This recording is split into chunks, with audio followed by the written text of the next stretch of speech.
بسم اللہ الرحمن الرحیم۔ السلام علیکم۔ حضرت سلمہ بن سفیل کندی رضی اللہ عنہ سے مروی ہے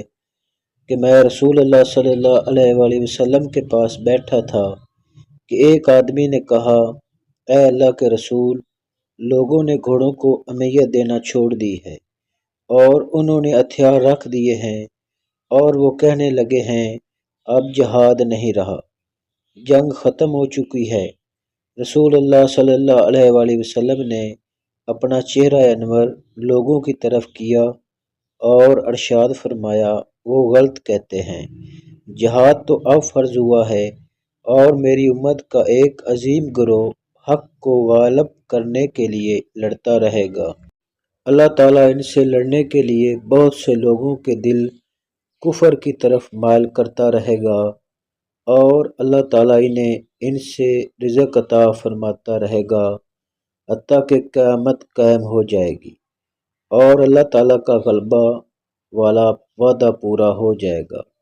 اور جہاد کی نیت سے رکھے گئے گھوڑوں کی پیشانیوں میں قیامت تک کے لیے خیر رکھ دی گئی ہے۔ مجھے وحی کی گئی ہے کہ میں دنیا میں رہنے والا نہیں بلکہ عنقریب فوت ہو جاؤں گا اور تم میرے بعد گروہوں میں بٹ جاؤ گے اور ایک دوسرے کی گردنیں کاٹو گے،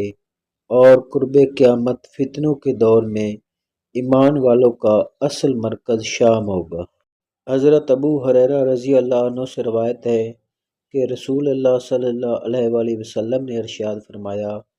قیامت تک کے لیے جہاد کے لیے رکھے گئے گھوڑوں کی پیشانیوں میں خیر رکھ دی گئی ہے۔ گھوڑے تین قسم کے ہوتے ہیں، کچھ تو آدمی کے لیے ثواب کا ذریعہ ہیں، کچھ پردہ پوشی کا کام دیتے ہیں اور کچھ گناہ کا سبب ہے۔ ثواب تو اس شخص کے لیے ہے جو انہیں جہاد فی سبیل اللہ کے لیے وقف کر دیتا ہے، بلکہ وہ انہیں پالتا ہی جہاد کے لیے ہے۔